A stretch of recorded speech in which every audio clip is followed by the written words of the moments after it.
ನಮಸ್ಕಾರ ಸ್ನೇಹಿತರೆ, ಇವತ್ತಿನ ವಿಡಿಯೋದಲ್ಲಿ ನಾನು 2012ರಲ್ಲಿ ರಿಲೀಸ್ ಆಗಿದ್ದ ಪ್ರಾಮಿಥಿಯಸ್ ಚಿತ್ರವನ್ನು ಎಕ್ಸ್ಪ್ಲೈನ್ ಮಾಡ್ತೀನಿ. ಮೂವಿಯ ಮೊದಲ ಸೀನ್ ನಲ್ಲಿ ನಮ್ಗೆ ತೋರಿಸ್ತಾರೆ ಭೂಮಿಲಿ ಇನ್ನೂ ಕೂಡ ಯಾವುದೇ ಜೀವಿಗಳು ಹುಟ್ಟಿಲ್ಲ, ಅಂದ್ರೆ ಒಂದು ಸಣ್ಣ ಇರುವೆನು ಕೂಡ ಹುಟ್ಟಿರೋದಿಲ್ಲ. ಈ ತರ ಯಾವುದೇ ತರದ ಪ್ರಾಣಿಗಳ ಶಬ್ದ ಇಲ್ಲದೆ ತುಂಬಾನೇ ಶಾಂತವಾಗಿರುವಂತ ಈ ಭೂಮಿಗೆ ಒಂದು ಏಲಿಯನ್ ಶಿಪ್ ಬರುತ್ತೆ. ಆ ಏಲಿಯನ್ ಶಿಪ್ ಇಂದ ಒಂದು ಏಲಿಯನ್ ಹೊರಗಡೆ ಬರುತ್ತೆ. ಆ ಏಲಿಯನ್ ನೋಡೋದಕ್ಕೆ ಮನುಷ್ಯರ ತರನೇ ಇರುತ್ತೆ. ನಂತರ ಆ ಏಲಿಯನ್ ಒಂದು ವಿಚಿತ್ರವಾಗಿರುವಂತ ಲಿಕ್ವಿಡ್ ಅನ್ನ ಕುಡಿಯುತ್ತೆ. ಆ ಲಿಕ್ವಿಡ್ ಅನ್ನ ಕುಡಿತಿದ್ದಂಗೆನೆ ಅದರ ಬಾಡಿ ಒಳಗಡೆ ಇರುವಂತ DNA ಸೆಲ್ಸ್ ಗಳೆಲ್ಲ ಕೊಳೆಯೋದಕ್ಕೆ ಶುರುವಾಗೋಗುತ್ತೆ. ಹೀಗೆ ಇದು ಕೊಳಿತಿರ್ಬೇಕಾದ್ರೆ ಅಲ್ಲಿರುವಂತ ಜಲಪಾತದ ಒಳಗಡೆ ಬಿದ್ದೋಗುತ್ತೆ, ಅಂದ್ರೆ ಅಲ್ಲಿನ ನೀರ್ ಒಳಗಡೆ ಮಿಕ್ಸ್ ಆಗೋಗುತ್ತೆ. ನಂತರ ನಮ್ಗೆ ಗೊತ್ತಾಗುತ್ತೆ ಆ ಏಲಿಯನ್ ಕೊಳ್ತಿರುವಂತ DNA ಇಂದನೇ ಭೂಮಿಲಿ ಜೀವಿಗಳು ಹುಟ್ಟೋದಕ್ಕೆ ಶುರುವಾಗಿತ್ತು ಅಂತ. ಅಂದ್ರೆ ಈ ಭೂಮಿಲಿ ಜೀವಿಗಳನ್ನ ಕ್ರಿಯೇಟ್ ಮಾಡಿರೋದು ಏಲಿಯನ್ಸ್ ಗಳು ಅಂತ. ನಂತರ ಸೀನ್ ಇಲ್ಲಿಂದ ಕೋಟ್ಯಾಂತರ ವರ್ಷಗಳ ಮುಂದಕ್ಕೆ ಶಿಫ್ಟ್ ಆಗುತ್ತೆ, ಅಂದ್ರೆ ಪ್ರೆಸೆಂಟ್ ಗೆ. ಇದು 2089ನೇ ಇಸ್ವಿ. ಸೈಂಟಿಸ್ಟ್ ಗಳು ಗುಹೆಯಲ್ಲಿ ರಿಸರ್ಚ್ ಅನ್ನ ಮಾಡ್ತಿರ್ಬೇಕಾದ್ರೆ ಇವರಿಗೆ ಅಲ್ಲೊಂದು ಪೇಂಟಿಂಗ್ ಕಾಣಿಸುತ್ತೆ. ಆ ಪೇಂಟಿಂಗ್ ನಲ್ಲಿ ಒಬ್ಬ ವ್ಯಕ್ತಿ ಅವನ ಕೈಯನ್ನ ಒಂದಷ್ಟು ನಕ್ಷತ್ರಗಳ ಕಡೆಗೆ ತೋರಿಸ್ತಿರ್ತಾನೆ. ಆ ಪೇಂಟಿಂಗ್ ಅನ್ನ ಇವರು ಟೆಸ್ಟ್ ಮಾಡಿದಾಗ ಇವರಿಗೆ ಗೊತ್ತಾಗುತ್ತೆ ಈ ಪೇಂಟಿಂಗ್ ಸುಮಾರು 60,000ದಿಂದ 70,000 ವರ್ಷಗಳ ಹಿಂದೆದು ಅಂತ. ಇದೊಂದೇ ಪೇಂಟಿಂಗ್ ಅಲ್ಲ, ಈಗಾಗ್ಲೇ ಇವರಿಗೆ ಪ್ರಪಂಚದ ಬೇರೆ ಬೇರೆ ಕಡೆಗಳಲ್ಲಿ ಇದೇ ತರದ ತುಂಬಾ ಪೇಂಟಿಂಗ್ ಗಳು ಸಿಕ್ಕಿರ್ತವೆ. ಇದನ್ನೆಲ್ಲ ನೋಡಿ ಇವರಿಗೆ ತುಂಬಾನೇ ಶಾಕ್ ಆಗೋಗುತ್ತೆ. ಯಾಕೆ ಅಂತಂದ್ರೆ 60-70,000 ವರ್ಷಗಳ ಹಿಂದೆ ಮನುಷ್ಯರಿಗೆ ನಕ್ಷತ್ರಗಳ ಬಗ್ಗೆ ಗೊತ್ತಾಗೋದಕ್ಕೆ ಹೇಗೆ ಸಾಧ್ಯ? ಆ ಟೈಮ್ ನಲ್ಲಿ ಮನುಷ್ಯರು ಆದಿವಾಸಿಗಳಾಗಿ ಕಾಡ್ನಲ್ಲಿ ವಾಸ ಮಾಡ್ತಿದ್ರು ಅಂತ. ಇದರಿಂದ ಇವರೆಲ್ಲರಿಗೂ ಗೊತ್ತಾಗುತ್ತೆ ಈ ತರ ಪೇಂಟಿಂಗ್ಸ್ ಗಳಿಗೆ ಕಾರಣ ನಮ್ಮನ್ನ ಸೃಷ್ಟಿ ಮಾಡಿರೋ ಇಂಜಿನಿಯರ್ಸ್ ಗಳು ಅಂತ. ಹೌದು, ಈ ಮೂವಿಲಿ ಮನುಷ್ಯರನ್ನ ಸೃಷ್ಟಿ ಮಾಡಿದವರನ್ನ ಇಂಜಿನಿಯರ್ಸ್ ಅಂತ ಕರೀತಾರೆ. ಇಲ್ಲಿಂದ ಸೀನ್ 2093ಕ್ಕೆ ಶಿಫ್ಟ್ ಆಗುತ್ತೆ. ಮನುಷ್ಯರು ಇಂಜಿನಿಯರ್ಸ್ ಅನ್ನ ಹುಡ್ಕೊಂಡು ಪ್ರೊಮಿಥಿಯಸ್ ಅನ್ನೋ ಒಂದು ಸ್ಪೇಸ್ ಶಿಪ್ ನಲ್ಲಿ ಒಂದು ಗ್ರಹದ ಕಡೆಗೆ ಹೋಗ್ತಿರ್ತಾರೆ. ಈ ಪ್ರೊಮಿಥಿಯಸ್ ಸ್ಪೇಸ್ ಶಿಪ್ ನ ಒಳಗಡೆ ನಮ್ಗೆ ತೋರಿಸ್ತಾರೆ ಇದ್ರಲ್ಲಿರುವಂತ ಸೈಂಟಿಸ್ಟ್ ಗಳು ಹಾಗೆ ಕ್ರೂ ಮೆಂಬರ್ಸ್ ಗಳೆಲ್ಲ ಸ್ಲೀಪಿಂಗ್ ಚೇಂಬರ್ ನಲ್ಲಿ ಮಲ್ಕೊಂಡಿರ್ತಾರೆ. ಆದ್ರೆ ಒಬ್ಬ ವ್ಯಕ್ತಿ ಮಾತ್ರ ಈ ಸ್ಪೇಸ್ ಶಿಪ್ ನಲ್ಲೆಲ್ಲ ಓಡಾಡ್ತಾ ಈ ಸ್ಪೇಸ್ ಶಿಪ್ ನ ಕಂಟ್ರೋಲ್ ಮಾಡ್ತಿರ್ತಾನೆ. ಇವನ ಹೆಸರು ಡೇವಿಡ್ ಅಂತ. ಆಕ್ಚುಲಿ ಹೇಳಬೇಕು ಅಂತಂದ್ರೆ ಡೇವಿಡ್ ನಿಜವಾದ ಮನುಷ್ಯ ಅಲ್ಲ, ಇವನೊಬ್ಬ ತುಂಬಾನೇ ಅಡ್ವಾನ್ಸ್ ಆಗಿರುವಂತ ಆರ್ಟಿಫಿಷಿಯಲ್ ಇಂಟೆಲಿಜೆನ್ಸ್ ರೋಬೋಟ್. ಈ ಡೇವಿಡ್ ಗೆ ಪ್ರಪಂಚದಲ್ಲಿ ಇರುವಂತ ಎಲ್ಲಾ ಭಾಷೆಗಳು ಓದೋದಕ್ಕೆ ಹಾಗೆ ಬರೆಯೋದಕ್ಕೆ ಬರುತ್ತೆ. ಇದರಿಂದಾನೇ ಡೇವಿಡ್ ಈ ಶಿಪ್ ನಲ್ಲಿ ಹೋಗ್ತಿರೋದು. ಇಂಜಿನಿಯರ್ಸ್ ಗಳೇನಾದ್ರು ಸಿಕ್ತಾಗ ಅವ್ರ ಜೊತೆ ಕಮ್ಯುನಿಕೇಟ್ ಮಾಡೋದಕ್ಕೆ ಈಸಿ ಆಗುತ್ತೆ ಅಂತ. ತುಂಬಾ ವರ್ಷಗಳು ಟ್ರಾವೆಲ್ ಮಾಡಿದ್ಮೇಲೆ ಇವ್ರು ಹುಡ್ಕೊಂಡ್ ಬಂದಿರುವಂತ ಗ್ರಹದ ಹತ್ರ ಬಂದು ತಲುಪಿರ್ತಾರೆ. ಆದ್ರಿಂದ ಡೇವಿಡ್ ಸ್ಲೀಪಿಂಗ್ ಚೇಂಬರ್ ನಲ್ಲಿ ಮಲಗಿರುವಂತ ಎಲ್ಲಾ ಸೈಂಟಿಸ್ಟ್ ಗಳನ್ನ ಹಾಗೆ ಕ್ರೂ ಮೆಂಬರ್ಸ್ ಗಳನ್ನ ಎದ್ದೇಳಿಸ್ತಾನೆ. ಕೊನೆಗೂ ನಮ್ಮ ಡೆಸ್ಟಿನೇಷನ್ ಗೆ ಬಂದು ತಲುಪಿದ್ವಿ ಅಂತ ಎಲ್ಲರಿಗೂ ಸ್ವಲ್ಪ ಖುಷಿ ಇರುತ್ತೆ. ನಂತರ ಎಲ್ಲಾ ಸೈಂಟಿಸ್ಟ್ ಗಳನ್ನ ಒಂದು ರೂಮ್ ನಲ್ಲಿ ಒಂದು ಕಡೆ ಕೂರಿಸ್ತಾರೆ. ಆಗ ರೆಕಾರ್ಡ್ ಮಾಡಿ ಇಟ್ಟಿರುವಂತ ಒಂದು ಹೋಲೋಗ್ರಾಮ್ ವಿಡಿಯೋನ ಪ್ಲೇ ಮಾಡ್ತಾರೆ. ಆ ವಿಡಿಯೋದಲ್ಲಿ ತುಂಬಾನೇ ವಯಸ್ಸಾಗಿರೋ ಪೀಟರ್ ಅನ್ನೋ ಒಬ್ಬ ವ್ಯಕ್ತಿ ಇರ್ತಾನೆ. ಇವನೇ ಈ ಪ್ರಾಜೆಕ್ಟ್ ಗೆ ದುಡ್ಡನ್ನ ಇನ್ವೆಸ್ಟ್ ಮಾಡಿರೋದು. ಅಂದ್ರೆ ಈ ಸೈಂಟಿಸ್ಟ್ ಗಳೆಲ್ಲ ಇಂಜಿನಿಯರ್ಸ್ ಗಳನ್ನ ಹುಡ್ಕೊಂಡು ಹೋಗ್ತಿದಾರಲ್ಲ, ಅದಕ್ಕೆ ದುಡ್ಡನ್ನ ಹಾಕಿರೋದು ಇವನೇನೆ. ನಂತರ ಪೀಟರ್ ಅಲ್ಲೇ ಇರೋ ಚಾರ್ಲಿ ಹಾಗೂ ಅವನ ಗರ್ಲ್ ಫ್ರೆಂಡ್ ಶಾನ್ ಸ್ಟೇಜ್ ಮೇಲೆ ಕರೆದು ಇವರೆಲ್ಲರಿಗೂ ಹೇಳಿ ನಾವು ಯಾಕೆ ಸ್ಪೇಸ್ ನಲ್ಲಿ ಟ್ರಾವೆಲ್ ಮಾಡ್ತಿದೀವಿ ಅಂತ ಅಂದಾಗ ಚಾರ್ಲಿ ಹೇಳ್ತಾನೆ, ನಮ್ಗೆ ಭೂಮಿಲಿ ಬೇರೆ ಬೇರೆ ಕಡೆಯಲ್ಲಿ ಒಂದೇ ತರದ ಪೇಂಟಿಂಗ್ ಗಳು ಸಿಕ್ಕಿದ್ವು. ಆ ಎಲ್ಲಾ ಪೇಂಟಿಂಗ್ ಗಳಲ್ಲಿ ಒಬ್ಬ ಮನುಷ್ಯ ಒಂದು ಸೋಲಾರ್ ಸಿಸ್ಟಮ್ ಕಡೆಗೆ ಕೈಯನ್ನ ತೋರಿಸ್ತಿರ್ತಾನೆ. ಆದ್ರಿಂದ ನಾವು ಸ್ಪೇಸ್ ನಲ್ಲಿ ಹುಡ್ಕಾಡ್ದಾಗ ಅದೇ ತರದ ಒಂದು ಸೋಲಾರ್ ಸಿಸ್ಟಮ್ ಅಂದ್ರೆ ನಕ್ಷತ್ರ ಮಂಡಲ ಸಿಕ್ತು. ಆಶ್ಚರ್ಯ ಪಡುವಂತ ವಿಷಯ ಏನಪ್ಪಾ ಅಂತಂದ್ರೆ ಆ ಸೋಲಾರ್ ಸಿಸ್ಟಮ್ ನಲ್ಲಿ ನಮ್ಮ ಭೂಮಿ ತರನೇ ವಾತಾವರಣ ಇರುವಂತ ಒಂದು ಗ್ರಹ ಇದೆ. ಅದೇ ಗ್ರಹದಲ್ಲಿ ನಮ್ಮನ್ನ ಸೃಷ್ಟಿ ಮಾಡಿರುವಂತ ಇಂಜಿನಿಯರ್ಸ್ ಗಳು ಇದ್ದಾರೆ ಅನ್ನೋ ಸಂಪೂರ್ಣವಾದ ನಂಬಿಕೆ ನಮಗೆ ಇದೆ. ಅಲ್ಲಿರೋ ಇಂಜಿನಿಯರ್ಸ್ ಗಳನ್ನ ಮೀಟ್ ಮಾಡಿ ಯಾಕೆ ಅವರು ನಮ್ಮನ್ನ ಅಂದ್ರೆ ಮನುಷ್ಯರನ್ನ ಸೃಷ್ಟಿ ಮಾಡಿದ್ರು, ಅದಕ್ಕೆ ಕಾರಣ ಏನು ಅಂತ ಕೇಳೋದಕ್ಕೆ ನಾವು ಹೋಗ್ತಿದೀವಿ ಅಂತ ಹೇಳಿ ಚಾರ್ಲಿ ಅವನ ಮಾತನ್ನ ಮುಗಿಸ್ತಾನೆ. ನಂತರ ಇವರೆಲ್ಲರೂ ಆ ಗ್ರಹನ ಎಂಟರ್ ಆಗೋದಕ್ಕೆ ಅಂತ ಎಲ್ಲಾ ತಯಾರಿನೂ ಮಾಡ್ಕೋತಾರೆ. ಆ ಗ್ರಹದ ಒಳಗಡೆ ಎಂಟರ್ ಆದಾಗ್ಲೇ ಅವ್ರಿಗೆ ಗೊತ್ತಾಗೋದು ಅಲ್ಲಿ ಸ್ವಲ್ಪ ಕಾರ್ಬನ್ ಡೈಆಕ್ಸೈಡ್ ಜಾಸ್ತಿನೇ ಇದೆ. ಅದ್ರ ಜೊತೆ ಬೇರೆ ಬೇರೆ ಕೆಮಿಕಲ್ಸ್ ಕೂಡ ಇಲ್ಲಿನ ಗಾಳಿ ಜೊತೆ ಸೇರ್ಕೊಂಡಿದೆ. ಸ್ಪೇಸ್ ಸೂಟ್ ಇಲ್ಲ ಅಂತಂದ್ರೆ ಈ ಗ್ರಹದಲ್ಲಿ ಉಸಿರಾಡೋದಕ್ಕೆ ಆಗೋದಿಲ್ಲ ಅಂತ ಇವರು ಆ ಜಾಗದಲ್ಲಿ ಎಲ್ಲಾ ಕಡೆನೂ ಚೆಕ್ ಮಾಡಿ ನೋಡ್ತಾರೆ. ಆದ್ರೆ ಎಲ್ಲೂ ಕೂಡ ಜೀವಿಗಳಿರುವಂತ ಸೂಚನೆ ಇವರಿಗೆ ಸಿಗೋದಿಲ್ಲ. ಹೀಗೆ ಇವರು ಬೆಟ್ಟಗಳ ಮಧ್ಯದಲ್ಲಿ ಹೋಗ್ತಿರ್ಬೇಕಾದ್ರೆ ಒಂದು ಜಾಗದಲ್ಲಿ ಚಾರ್ಲಿಗೆ ಕಾಣಿಸುತ್ತೆ ಬಿಲ್ಡಿಂಗ್ ತರ ಇರುವಂತ ಸ್ಟ್ರಕ್ಚರ್ ಗಳನ್ನ ಒಂದೇ ಲೈನ್ ನಲ್ಲಿ ಕಟ್ಟಿರ್ತಾರೆ. ಅಲ್ಲೋದ್ರೆ ನಮ್ಗೆ ಏನಾದ್ರು ಕ್ಲೂ ಸಿಗ್ಬೋದು ಅಂತ ಚಾರ್ಲಿ ಕ್ಯಾಪ್ಟನ್ ಗೆ ಶಿಪ್ ನ ಅಲ್ಲೇ ಲ್ಯಾಂಡ್ ಮಾಡೋದಕ್ಕೆ ಹೇಳ್ತಾನೆ. ಸರಿ ಅಂತ ಕ್ಯಾಪ್ಟನ್ ಕೂಡ ಶಿಪ್ ಅನ್ನ ಅಲ್ಲೇ ಲ್ಯಾಂಡ್ ಮಾಡ್ತಾರೆ. ಮುಂದೆ ಇರುವಂತ ಬಿಲ್ಡಿಂಗ್ ಅನ್ನ ನೋಡಿ ಇವರಿಗೆ ತುಂಬಾನೇ ಆಶ್ಚರ್ಯ ಆಗುತ್ತೆ, ಹಾಗೆ ತುಂಬಾನೇ ಖುಷಿ ಕೂಡ ಆಗುತ್ತೆ. ಆಗ ಕ್ಯಾಪ್ಟನ್ ಹೇಳ್ತಾನೆ, ಇನ್ನು 6 ಗಂಟೆ ಅಷ್ಟರಲ್ಲಿ ಕತ್ಲಾಗೋಗುತ್ತೆ, ಅವಾಗ ನಮ್ಗೆ ಏನಾದ್ರು ತೊಂದರೆ ಆಗ್ಬೋದು, ಆದ್ರಿಂದ ನಾವು ಬೆಳಕಾಗೋವರೆಗೂ ಕಾಯ್ದು ಆಮೇಲೆ ಹೋಗೋಣ ಅಂತ ಅಂದಾಗ ಚಾರ್ಲಿ ಅದಕ್ಕೆ ಒಪ್ಕೊಳ್ಳೋದಿಲ್ಲ. ಅದ್ರೊಳಗಡೆ ಏನಿದೆ ಅಂತ ನಾನು ಈಗಲೇ ನೋಡ್ಬೇಕು ಅಂತ ಕ್ಯಾಪ್ಟನ್ ಗೆ ಹೇಳ್ತಾನೆ. ಸರಿ ಅಂತ ಅಲ್ಲಿರುವಂತ ಸೈಂಟಿಸ್ಟ್ ಗಳೆಲ್ಲ ಸ್ಪೇಸ್ ಸೂಟ್ ಅನ್ನ ಹಾಕೊಂಡು ಆ ಬಿಲ್ಡಿಂಗ್ ನ ಒಳಗಡೆ ಹೋಗೋದಕ್ಕೆ ರೆಡಿ ಆಗ್ತಿರ್ತಾರೆ. ಡೇವಿಡ್ ಕೂಡ ಸ್ಪೇಸ್ ಸೂಟ್ ಅನ್ನ ಹಾಕುತ್ತಿರ್ತಾನೆ. ಆಗ ಚಾರ್ಲಿ ಅವನನ್ನ ಕೇಳ್ತಾನೆ, ಡೇವಿಡ್ ನೀನೊಬ್ಬ ರೋಬೋಟ್, ನೀನು ಉಸಿರಾಡೋದಕ್ಕೆ ಆಗುದಿಲ್ಲ, ಆದ್ರೂ ಕೂಡ ಯಾಕೆ ಸ್ಪೇಸ್ ಸೂಟ್ ಅನ್ನ ಹಾಕುತ್ತಿದ್ಯಾ ಅಂತ. ಆಗ ಡೇವಿಡ್ ಹೇಳ್ತಾನೆ, ನನ್ನನ್ನ ಡಿಸೈನ್ ಮಾಡಿರೋದೇ ಆ ರೀತಿ, ಎಲ್ಲಾ ವಿಷಯದಲ್ಲೂ ಮನುಷ್ಯನ್ ತರನೇ ಇರ್ಬೇಕು ಅಂತ. ನಾನೇನಾದ್ರೂ ಸ್ಪೇಸ್ ಸೂಟ್ ಅನ್ನ ಹಾಕೊಂಡಿಲ್ಲ ಅಂತಂದ್ರೆ ನಾನು ನಿಮ್ಮಲ್ಲಿ ಒಬ್ಬ ಆಗೋದಿಲ್ಲ, ಆದ್ರಿಂದ ಈ ಸ್ಪೇಸ್ ಸೂಟ್ ಅನ್ನ ಹಾಕೊಂಡಿದ್ದೀನಿ ಅಂತ. ನಂತರ ಎಲ್ಲಾ ಸೈಂಟಿಸ್ಟ್ ಗಳು ಒಂದಷ್ಟು ವೆಹಿಕಲ್ ಗಳಲ್ಲಿ ಆ ಬಿಲ್ಡಿಂಗ್ ಇರುವಂತ ಜಾಗಕ್ಕೆ ಬಂದು ತಲುಪ್ತಾರೆ. ಹಾಗೆ ಒಂದಷ್ಟು ಇಕ್ವಿಪ್ಮೆಂಟ್ಸ್ ಗಳನ್ನ ತಗೊಂಡು ನಡ್ಕೊಂಡೆ ಆ ಬಿಲ್ಡಿಂಗ್ ನ ಒಳಗಡೆ ಬರ್ತಾರೆ. ಒಳಗಡೆಯಿಂದ ಆ ಬಿಲ್ಡಿಂಗ್ ತುಂಬಾನೇ ದೊಡ್ಡದಾಗಿರುತ್ತೆ. ನಂತರ ಇವರು ಆ ಜಾಗನೆಲ್ಲ ಸ್ಕ್ಯಾನ್ ಮಾಡೋದಕ್ಕೆ ಅಂತ ಚಿಕ್ಕ ಚಿಕ್ಕ ಡಿವೈಸ್ ಗಳನ್ನ ಬಿಡ್ತಾರೆ. ಆ ಡಿವೈಸ್ ಗಳು ಈ ಜಾಗನೆಲ್ಲ ಸ್ಕ್ಯಾನ್ ಮಾಡ್ತಿದ್ದಂಗೆನೆ ಈ ಕಡೆ ಪ್ರೊಮಿಥಿಯಸ್ ಶಿಪ್ ನಲ್ಲಿ ಆ ಜಾಗದ ಮ್ಯಾಪ್ ಕ್ರಿಯೇಟ್ ಆಗ್ತಿರುತ್ತೆ. ಅಂದ್ರೆ ಈ ಜಾಗ ಯಾವ ತರ ಇದೆ, ಎಷ್ಟು ದೂರ ಇದೆ ಅನ್ನೋದೆಲ್ಲ ಇವ್ರಿಗೆ ಗೊತ್ತಾಗುತ್ತೆ. ಹೀಗೆ ಇವರು ಅಲ್ಲೆಲ್ಲ ಓಡಾಡ್ತಾ ಒಂದು ಜಾಗಕ್ಕೆ ಬಂದು ತಲುಪಿದಾಗ ನೋಡ್ತಾರೆ, ಆ ಜಾಗದಲ್ಲಿ ಹೀಟ್ ಇಂದ ಸ್ಟೀಮ್ ಆಗಿ ಸ್ಟೀಮ್ ಇಂದ ನೀರು ಕ್ರಿಯೇಟ್ ಆಗ್ತಿರುತ್ತೆ. ನಂತರ ಚಾರ್ಲಿ ಇಲ್ಲಿನ ಎನ್ವಿರಾನ್ಮೆಂಟ್ ಅನ್ನ ಚೆಕ್ ಮಾಡಿದಾಗ ಇವನಿಗೆ ಗೊತ್ತಾಗುತ್ತೆ, ಈ ಬಿಲ್ಡಿಂಗ್ ನ ಒಳಗಡೆ ನಾವು ಉಸಿರಾಡಬಹುದು ಅಂತ. ಯಾಕೆ ಅಂತಂದ್ರೆ ಭೂಮಿಲಿ ಯಾವ ತರ ಎನ್ವಿರಾನ್ಮೆಂಟ್ ಇದೆಯೋ ಈ ಬಿಲ್ಡಿಂಗ್ ನ ಒಳಗಡೆನೂ ಕೂಡ ಅದೇ ತರ ಎನ್ವಿರಾನ್ಮೆಂಟ್ ಇದೆ. ಆದ್ರಿಂದ ಚಾರ್ಲಿ ಅವನ ಸ್ಪೇಸ್ ಸೂಟ್ ನ ಹೆಲ್ಮೆಟ್ ಅನ್ನ ತೆಗೆಯೋದಕ್ಕೆ ನೋಡ್ತಿರ್ಬೇಕಾದ್ರೆ ಅವನ ಗರ್ಲ್ ಫ್ರೆಂಡ್ ಶಾ ಹೆಲ್ಮೆಟ್ ಅನ್ನ ತೆಗಿಬೇಡ ಅಂತ ಹೇಳ್ತಾಳೆ. ಆದ್ರೂ ಕೂಡ ಅವನು ಹೆಲ್ಮೆಟ್ ಅನ್ನ ಓಪನ್ ಮಾಡೇ ಬಿಡ್ತಾನೆ. ಅವನಿಗೆ ಏನು ಆಗದಿರೋದನ್ನ ನೋಡಿ ಎಲ್ಲರೂ ಕೂಡ ಅವರ ಹೆಲ್ಮೆಟ್ ಅನ್ನ ಓಪನ್ ಮಾಡ್ತಾರೆ. ಹೀಗೆ ಅವರು ಅಲ್ಲೆಲ್ಲ ನಡ್ಕೊಂಡು ಹೋಗ್ತಿರ್ಬೇಕಾದ್ರೆ ಡೇವಿಡ್ ಗೆ ಒಂದ್ ಜಾಗದಲ್ಲಿ ಒಂದಷ್ಟು ಲೆಟರ್ಸ್ ಗಳು ಕಾಣಿಸ್ತವೆ. ಅದನ್ನ ಇವನು ಟಚ್ ಮಾಡಿದಾಗ ಒಂದು ಹೋಲೋಗ್ರಾಮ್ ವಿಡಿಯೋ ಪ್ಲೇ ಆಗುತ್ತೆ. ಸೈಜ್ ನಲ್ಲಿ ತುಂಬಾನೇ ದೊಡ್ಡದಾಗಿರುವಂತ ಏಲಿಯನ್ಸ್ ಗಳು ಯಾವುದರಿಂದಾನೋ ಹೆದರ್ಕೊಂಡು ಓಡೋಗೋದಕ್ಕೆ ಅಂತ ಗೇಟ್ ಹತ್ರ ಹೋಗ್ತಾರೆ. ಆದ್ರೆ ಒಂದು ಏಲಿಯನ್ ಜಾರಿ ಬಿದ್ದೋಗುತ್ತೆ. ಅದು ಮತ್ತೆ ಗೇಟ್ ಹತ್ರ ಹೋದಾಗ ಗೇಟ್ ಗೆ ಸಿಗಾಕೊಂಡು ಸತ್ತೋಗುತ್ತೆ. ಆ ಹೋಲೋಗ್ರಾಮ್ ವಿಡಿಯೋನ ಫಾಲೋ ಮಾಡ್ಕೊಂಡು ಬಂದಾಗ ಇವ್ರಿಗೆ ನಿಜವಾಗ್ಲೂ ಅಲ್ಲೊಂದು ಡೆಡ್ ಬಾಡಿ ಕಾಣಿಸುತ್ತೆ. ಆ ಬಾಡಿ ಮನುಷ್ಯರ ಬಾಡಿಗಿಂತ 4-5 ಪಟ್ಟು ದೊಡ್ಡದಾಗಿರುತ್ತೆ. ಇದನ್ನೆಲ್ಲ ನೋಡಿ ತುಂಬಾನೇ ಹೆದರ್ಕೊಂಡು ಇಬ್ರು ಸೈಂಟಿಸ್ಟ್ ಗಳು ನಾವು ಮತ್ತೆ ಶಿಪ್ ಹತ್ರ ಹೋಗ್ತೀವಿ ಅಂತ ಹೊರಟೋಗ್ತಾರೆ. ಈ ಕಡೆ ಡೇವಿಡ್ ಗೆ ಮತ್ತೆ ಅದೇ ತರ ಲೆಟರ್ಸ್ ಗಳು ಕಾಣಿಸ್ತವೆ. ಅದನ್ನ ಇವನು ಟಚ್ ಮಾಡಿದಾಗ ಅಲ್ಲಿರುವಂತ ಡೋರ್ ಓಪನ್ ಆಗುತ್ತೆ. ಒಳಗಡೆ ಇವರಿಗೆ ಸತ್ತೋಗಿರುವಂತ ಆ ಏಲಿಯನ್ ನ ತಲೆ ಸಿಗುತ್ತೆ. ಅದನ್ನ ಇವರು ಶಿಪ್ ನ ಒಳಗಡೆ ತಗೊಂಡು ಹೋಗ್ಬೇಕು ಅಂತ ಡಿಸೈಡ್ ಮಾಡ್ತಾರೆ. ಹೀಗೆ ಇವರು ಮುಂದೆ ಬಂದಾಗ ಮನುಷ್ಯರ ತರನೇ ಕಾಣುವಂತ ಒಂದು ಮುಖ ಕಾಣಿಸುತ್ತೆ. ಹಾಗೆ ಅಲ್ಲೆಲ್ಲ ಮಡಿಕೆ ತರ ಕಾಣುವಂತ ತುಂಬಾ ಬಾಕ್ಸ್ ಗಳು ಇರ್ತವೆ. ಇವೆಲ್ಲ ಏನು ಅಂತ ಇವರಿಗೆ ಅರ್ಥನೇ ಆಗೋದಿಲ್ಲ. ನಂತರ ಡೇವಿಡ್ ನೋಡ್ತಾನೆ, ಅಲ್ಲಿರುವಂತ ಒಂದು ಬಾಕ್ಸ್ ನಲ್ಲಿ ಲಿಕ್ವಿಡ್ ತರ ಇರುವಂತ ಒಂದು ಜೀವಿ ಅಲುಗಾಡ್ತಿರುತ್ತೆ. ಆದ್ರೆ ಇವನು ಇದನ್ನ ಯಾರಿಗೂ ಕೂಡ ಹೇಳೋದಿಲ್ಲ. ಅದೇ ಸಮಯಕ್ಕೆ ಶಾನ್ ನೋಡ್ತಾಳೆ, ಆ ಜಾಗದಲ್ಲಿ ವಾತಾವರಣ ಚೇಂಜ್ ಆಗ್ತಿರುತ್ತೆ. ಅಂದ್ರೆ ಇವರು ಈ ರೂಮ್ ಡೋರ್ ಅನ್ನು ಓಪನ್ ಮಾಡಿರೋದ್ರಿಂದ ಹೊರಗಡೆ ಇರುವಂತ ವಾತಾವರಣ ಈ ರೂಮ್ ನ ಒಳಗಡೆ ಎಂಟರ್ ಆಗೋಗಿರುತ್ತೆ. ಇದರಿಂದಾನೇ ಆ ಬಾಕ್ಸ್ ನ ಒಳಗಡೆ ಇದ್ದಂತ ಜೀವಿ ಅಲುಗಾಡ್ತಿದ್ದು. ಅದೇ ಸಮಯಕ್ಕೆ ಇವರೆಲ್ಲರಿಗೂ ಶಿಪ್ ನಲ್ಲಿರೋರು ಹೇಳ್ತಾರೆ, ನಮ್ಮ ಕಡೆಗೆ ಒಂದು ದೊಡ್ಡ ಚಂಡಮಾರುತ ಬರ್ತಿದೆ, ಇನ್ನು 15 ನಿಮಿಷದಷ್ಟರಲ್ಲಿ ನಾವು ಡೋರ್ ಅನ್ನ ಕ್ಲೋಸ್ ಮಾಡ್ತೀವಿ, ಅಷ್ಟರಲ್ಲಿ ವಾಪಸ್ ಬನ್ನಿ ಅಂತ. ಸರಿ ಅಂತ ಇವರು ಕೂಡ ಆ ಏಲಿಯನ್ ನ ತಲೆನ ಎತ್ಕೊಂಡು ಶಿಪ್ ನ ಒಳಗಡೆ ಹೋಗಕ್ಕೆ ಎಲ್ಲಾ ರೆಡಿನೂ ಮಾಡ್ಕೋತಾರೆ. ಈ ಕಡೆ ಡೇವಿಡ್ ಯಾರಿಗೂ ಹೇಳ್ದೇನೆ ಅಲ್ಲಿರುವಂತ ಒಂದು ಬಾಕ್ಸ್ ಅನ್ನ ಅವನ ಜೊತೆನೆ ಶಿಪ್ ನ ಒಳಗಡೆ ತಗೊಂಡ್ ಹೋಗ್ತಾನೆ. ಇವರೆಲ್ಲ ಮತ್ತೆ ಶಿಪ್ ಹತ್ರ ಹೋಗ್ತಿರ್ಬೇಕಾದ್ರೆ ಆ ಭಯಂಕರವಾಗಿರುವಂತ ಚಂಡಮಾರುತನು ಕೂಡ ಇವ್ರ ಹಿಂದೆನೆ ಬರ್ತಿರುತ್ತೆ. ಹೀಗೆ ಇವರು ಹೋಗ್ತಿರ್ಬೇಕಾದ್ರೆ ಆ ಏಲಿಯನ್ ತಲೆ ಇರುವಂತ ಬ್ಯಾಗ್ ಕೆಳಗಡೆ ಬಿದ್ದೋಗುತ್ತೆ. ಅದನ್ನ ತಗೊಂಡ್ ಬರೋದಕ್ಕಿಂತ ಹೋಗಿ ಶಾ ಆ ಚಂಡಮಾರುತದ ಒಳಗಡೆ ಸಿಗಾಕೋಗ್ಬಿಡ್ತಾಳೆ. ನಂತರ ಎಲ್ರು ಹೇಗೋ ಮಾಡಿ ತುಂಬಾ ಕಷ್ಟಪಟ್ಟು ಶಾನ ಆ ಚಂಡಮಾರುತದಿಂದ ಕಾಪಾಡಿ ಶಿಪ್ ನ ಒಳಗಡೆ ಕರ್ಕೊಂಡ್ ಬರ್ತಾರೆ. ಈ ಕಡೆ ನಮ್ಗೆ ಅದೇ ಬಿಲ್ಡಿಂಗ್ ನ ಒಳಗಡೆ ತೋರಿಸ್ತಾರೆ.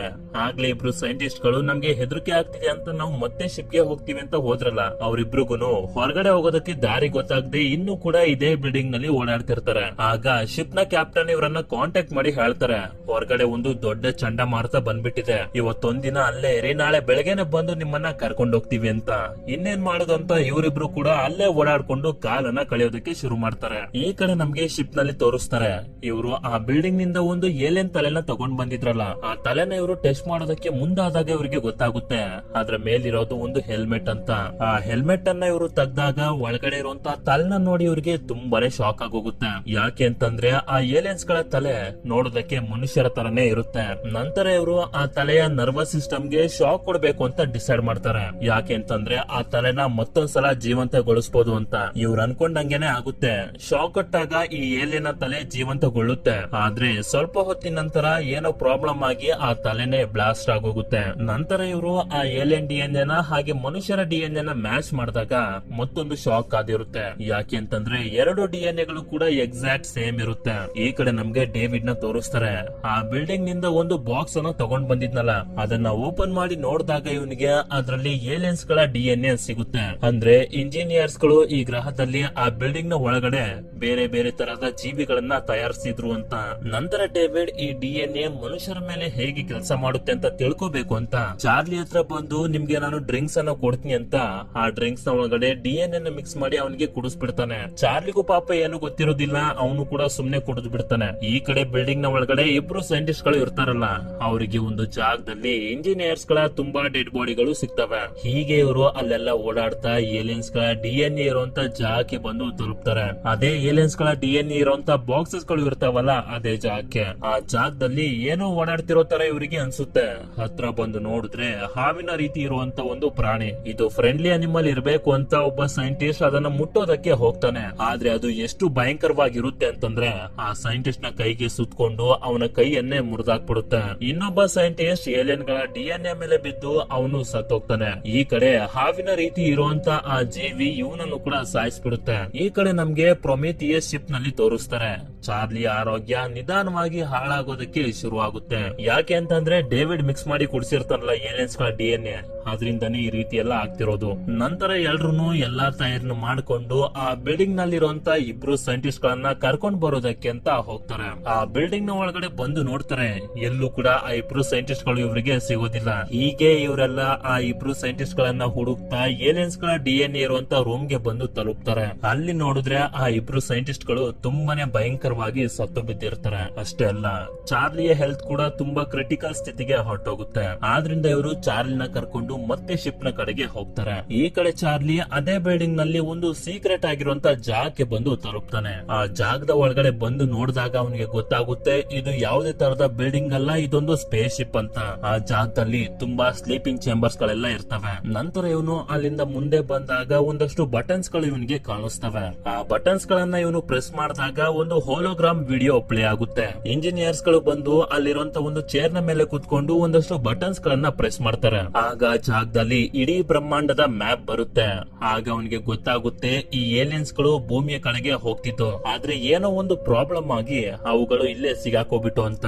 ಅಲ್ಲೇ ಇರೋ ಒಂದು ಸ್ಲೀಪಿಂಗ್ ಚೇಂಬರ್ ನ ಒಳಗಡೆ ನೋಡ್ತಾನೆ. ಆ ಇಂಜಿನಿಯರ್ಸ್ ಗಳಲ್ಲಿ ಒಂದು ಇಂಜಿನಿಯರ್ ಇನ್ನೂ ಕೂಡ ಬದುಕೇ ಇರ್ತಾನೆ. ಇಂಜಿನಿಯರ್ ಅಂತಂದ್ರೆ ಬೇರೆ ಏನು ಅಲ್ಲ, ಈ ಮನುಷ್ಯರನ್ನ ಸೃಷ್ಟಿ ಮಾಡಿರೋ ಏಲಿಯನ್ಸ್ ಗಳು ಅಷ್ಟೇ. ಈ ಕಡೆ ಎಲ್ರು ಚಾರ್ಲಿನ ಕರ್ಕೊಂಡು ಟ್ರೀಟ್ಮೆಂಟ್ ಅನ್ನ ಕೊಡೋದಕ್ಕೆ ಅಂತ ಶಿಪ್ ಗೆ ಕರ್ಕೊಂಡು ಬರ್ತಾರೆ. ಆದ್ರೆ ಶಿಪ್ ನ ಹೆಡ್ ಆಫೀಸರ್ ವಿಕಾಸ್ ಚಾರ್ಲಿನ ಒಳಗಡೆ ಬರೋದಕ್ಕೆ ಬಿಡೋದಿಲ್ಲ. ಅವನು ಇನ್ಫೆಕ್ಟ್ ಆಗಿದ್ದಾನೆ, ಅವನನ್ನ ಸಾಯಿಸ್ಬೇಕು ಅಂತ ಅಂತಿರ್ತಾಳೆ. ಆದ್ರೆ ಇದು ಅಲ್ಲಿರುವಂತ ಯಾರಿಗೂ ಕೂಡ ಒಪ್ಪಿಗೆ ಇರೋದಿಲ್ಲ. ಹೀಗೆ ಇವರ ಮಧ್ಯೆ ಎಲ್ಲ ಜಗಳ ಆಗೋದಕ್ಕೆ ಶುರು ಆಗುತ್ತೆ. ಇಷ್ಟೊತ್ತಿಗೆ ಚಾರ್ಲಿಗೆ ಅರ್ಥ ಆಗೋಗಿರುತ್ತೆ, ಅವನ ಪ್ರಾಣ ಉಳಿಯೋದು ತುಂಬಾನೇ ಕಷ್ಟ ಅಂತ. ಆದ್ರಿಂದ ಹೆಡ್ ಆಫೀಸರ್ ವಿಕಾಸ್ ನ ಹತ್ರ ಬಂದು ನನ್ನನ್ನ ಸಾಯಿಸಿ ಅಂತ ಹೇಳ್ತಾನೆ. ಹೆಡ್ ಆಫೀಸರ್ ವಿಕಾಸ್ ಕೂಡ ಅವನನ್ನ ಸುಟ್ಟು ಸಾಯಿಸ್ಬಿಡ್ತಾಳೆ. ಇದರಿಂದ ಶಾ ತುಂಬಾನೇ ಅಳ್ತಾ ಮೂರ್ಛೆ ಹೋಗ್ತಾಳೆ. ನಂತರ ಅವಳಿಗೆ ಪ್ರಜ್ಞೆ ಬಂದಾಗ ಡೇವಿಡ್ ಅವಳನ್ನ ಚೆಕ್ ಮಾಡಿ ಹೇಳ್ತಾನೆ, ನೀವು ಪ್ರೆಗ್ನೆಂಟ್ ಆಗಿದ್ದೀರಾ ಅಂತ. ಇದನ್ನ ಕೇಳಿ ಶಾಕ್ ಅಂತೂ ನಂಬೋದಕ್ಕೆ ಆಗೋದಿಲ್ಲ, ತುಂಬಾನೇ ಶಾಕ್ ಆಗೋಗುತ್ತೆ.